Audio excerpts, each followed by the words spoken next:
Oh, that coffee is good. It's a bit gloomy here in New York City today, so the window open, the chill breeze coming through it. Uh, this is this coffee is where it's at this morning.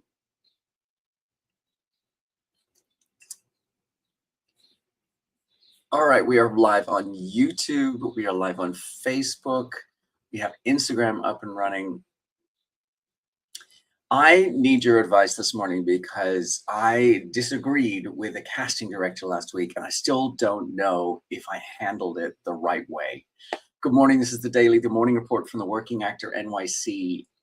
This is your spot for real life stories, strategies, and insights to help you build a successful and sustainable acting career. I would love to know. Good morning, I would love to know where you're joining me from and what you're working on in your acting career today. So, have you ever had someone with more authority than you give you a note and you were pretty sure they were wrong? That's what happened to me last week. Okay, so I'm in a casting director workshop with a very well-respected casting director. The casting director had assigned me this particular scene this week for the work.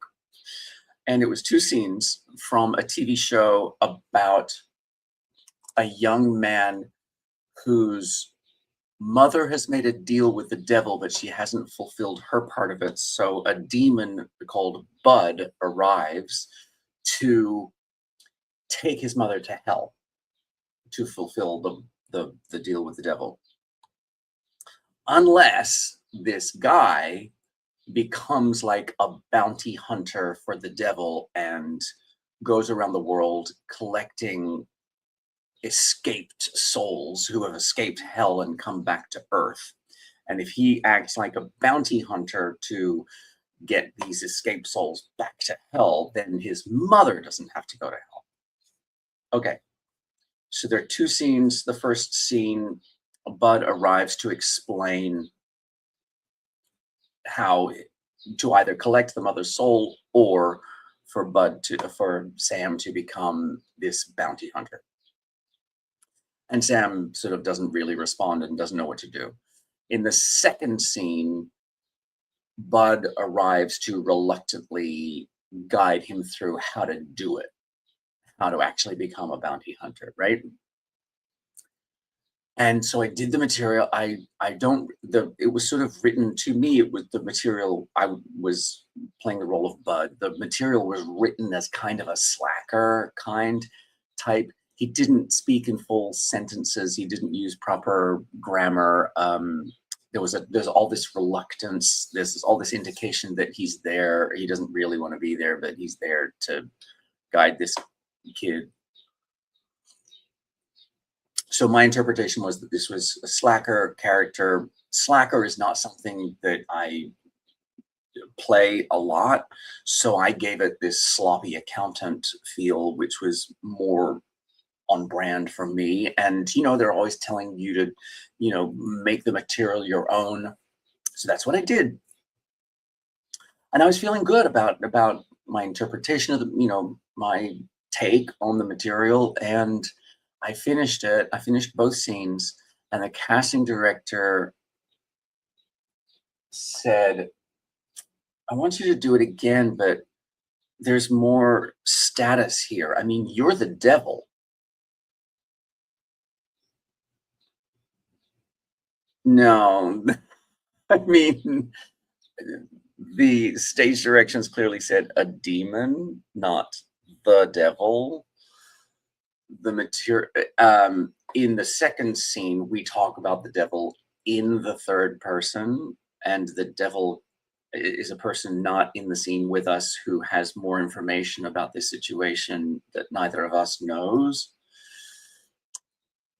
And in the moment, okay, so option A, right? I need your help understanding what would you have done in this situation, right? That was the situation. Option A, what I did was I pretended that, oh, I've misunderstood the material. Oh, let me make an adjustment. Let me play this, with more status, and let me play this as the devil.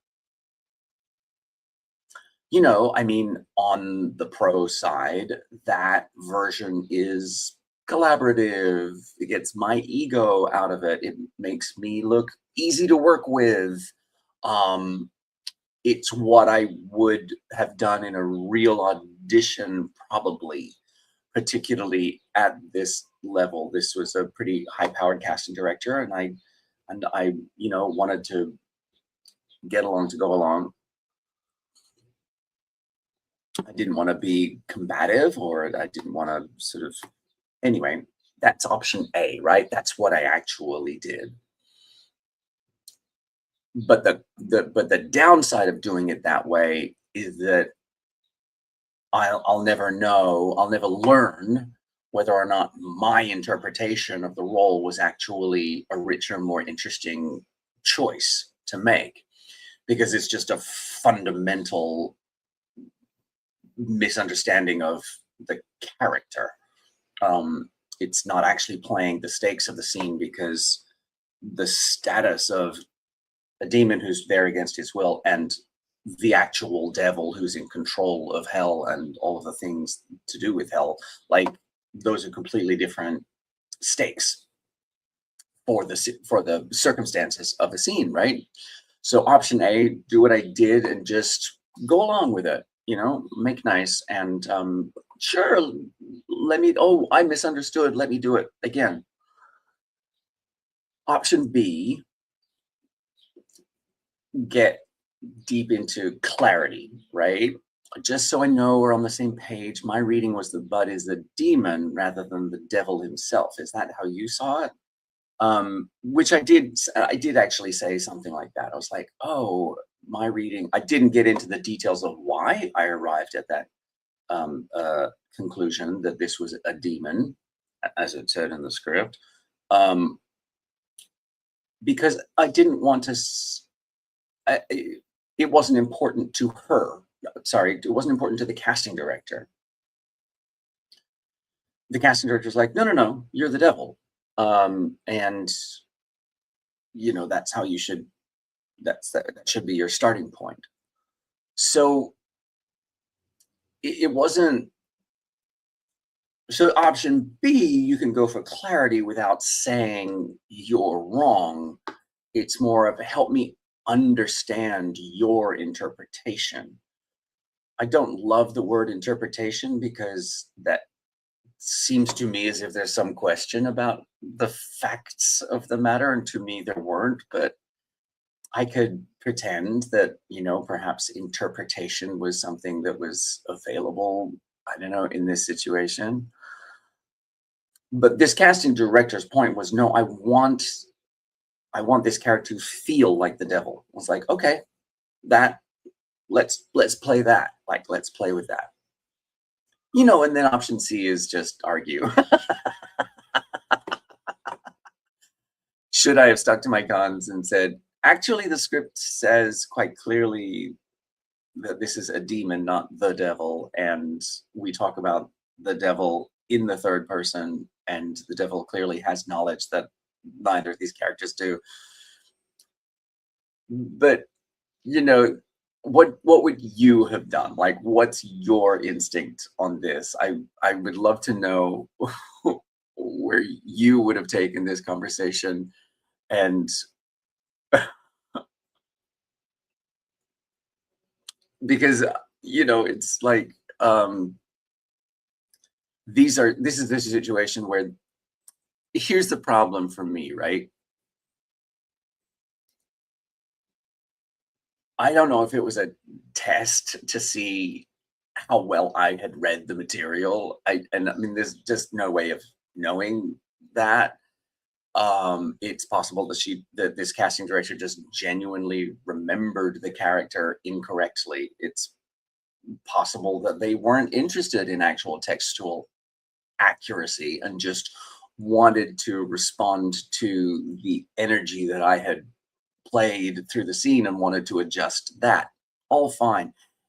Maybe maybe the casting director just wanted to see if I could make an adjustment, move in a different direction than what I had originally planned. And certainly the way it played out, I don't know if the casting director realized that they had steered me wrong by telling me that this character was the devil, because after I did it the second time, they were more interested in, oh, well, let's just play with that very last line, just the last line, and just mix it up, and let's give me three different ways of doing it. And then another one, give me a really ridiculous one, like just to see what I could do with it.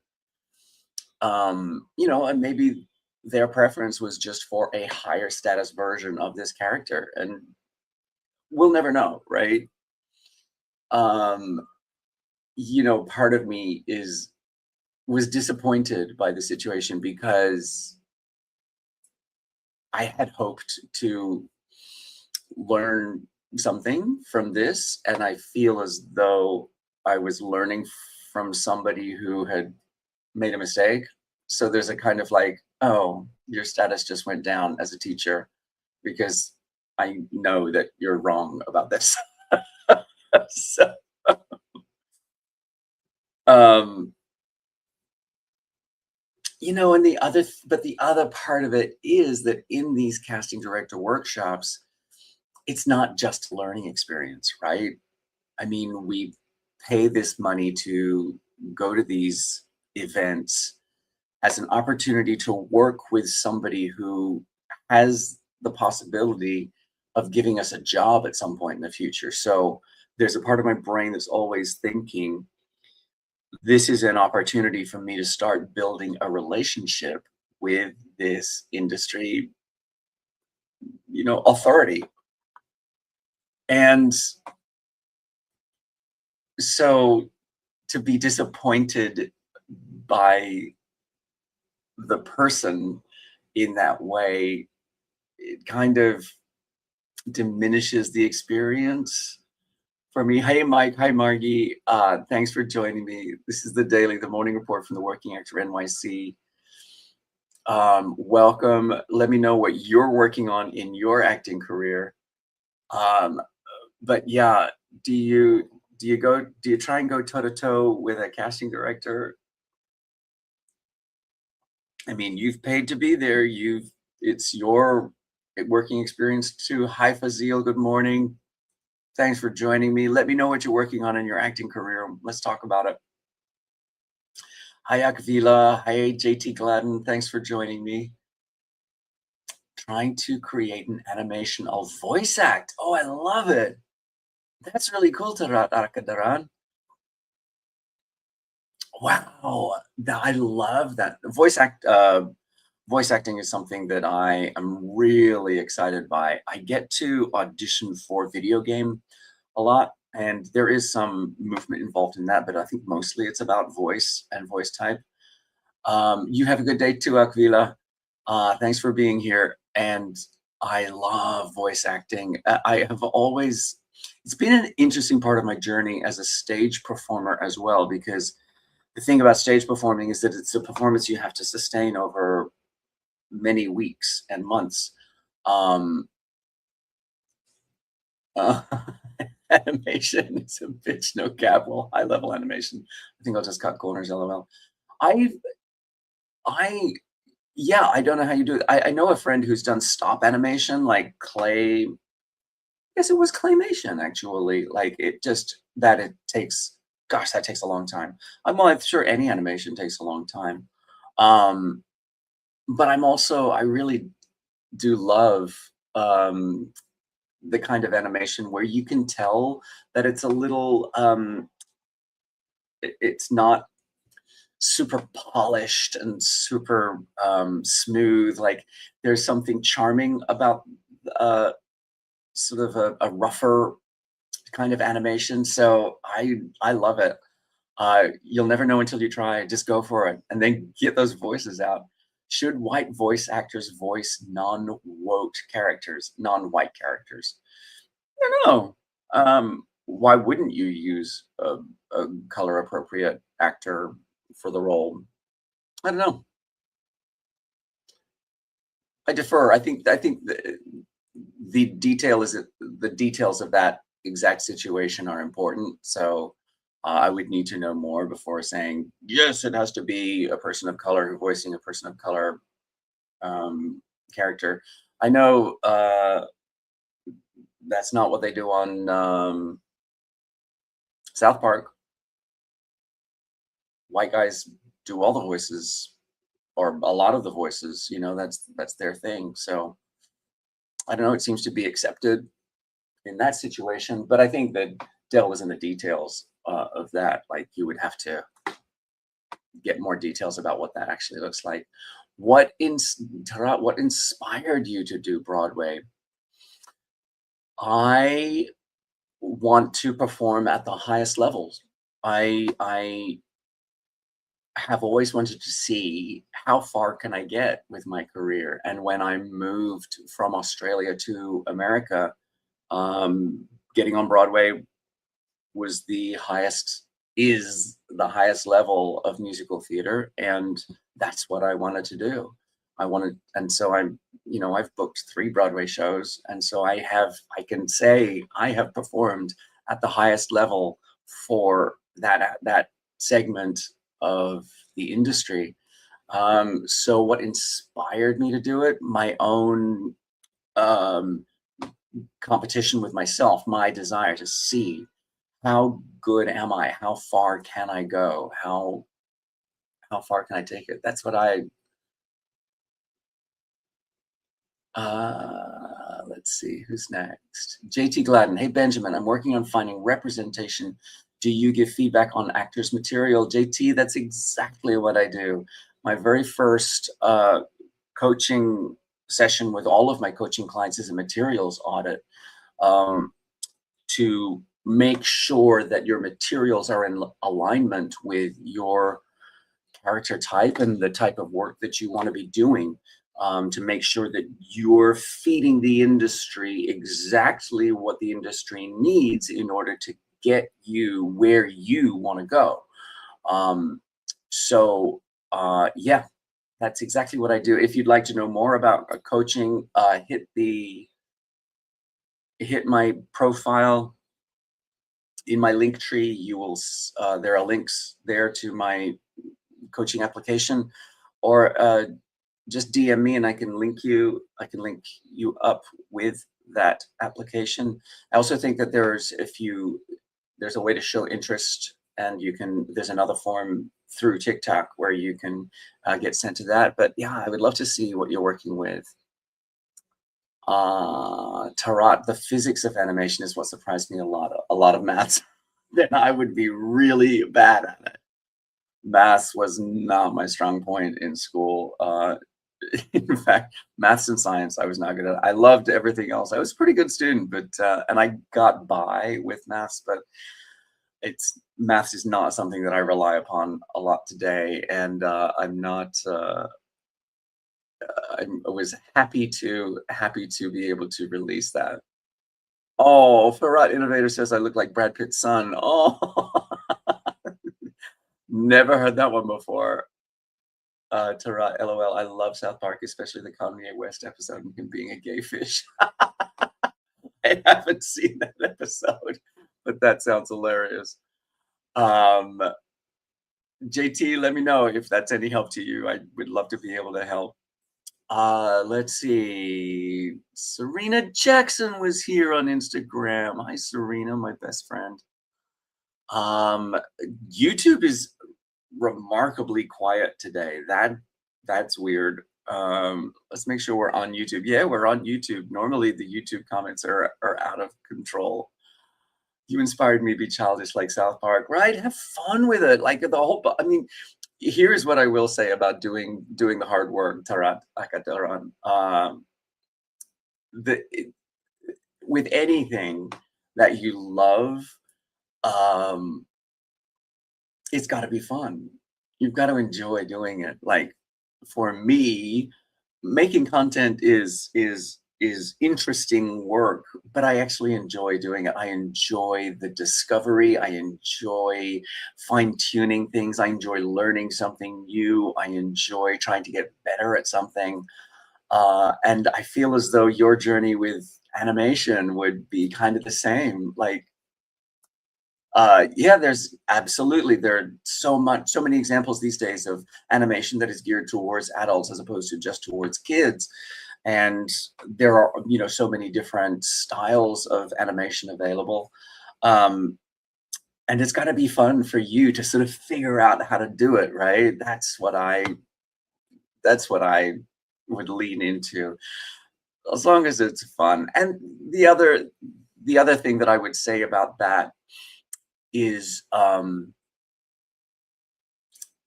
other thing that I would say about that is oh, I started reading the AI summary and I lost my train of thought. Wait.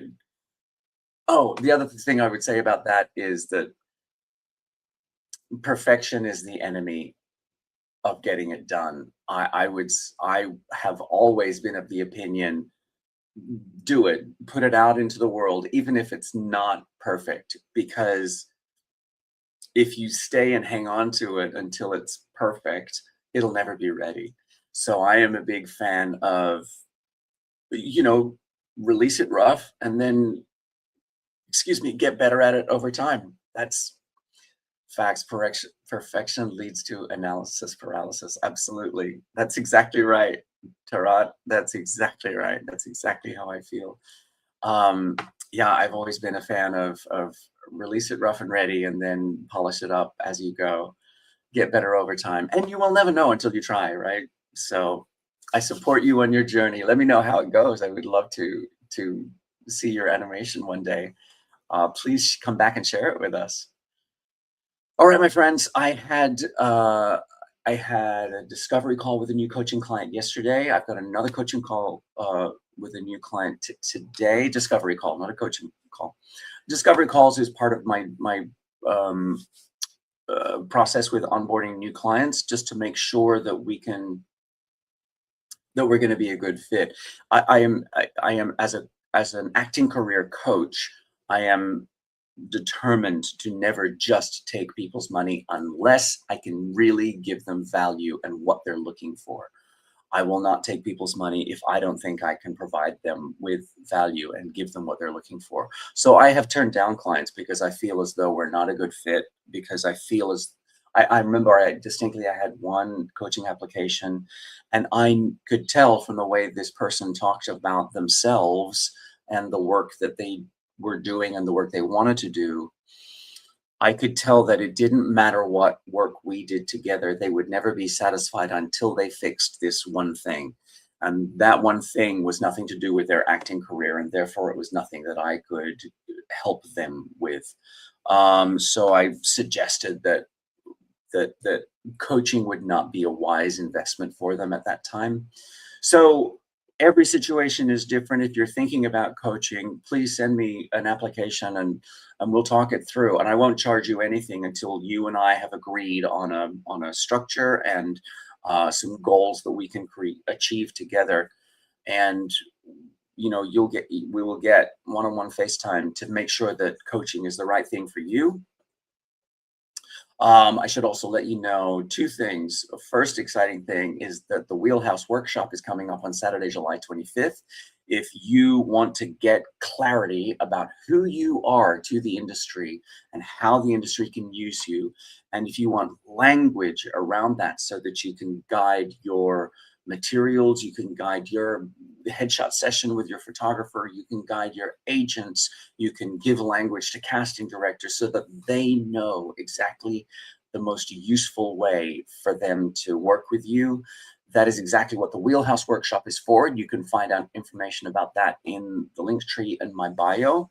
The other thing is that the Working Actor NYC is now on Substack. We have a weekly essay on Substack. It's a sort of a more in-depth.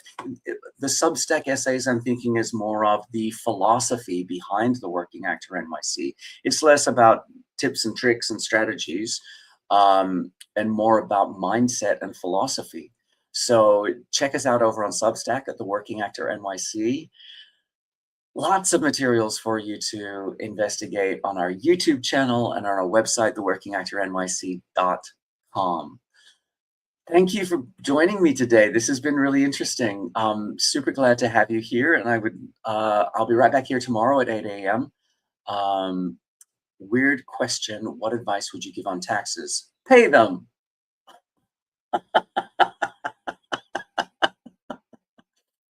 Pay your taxes.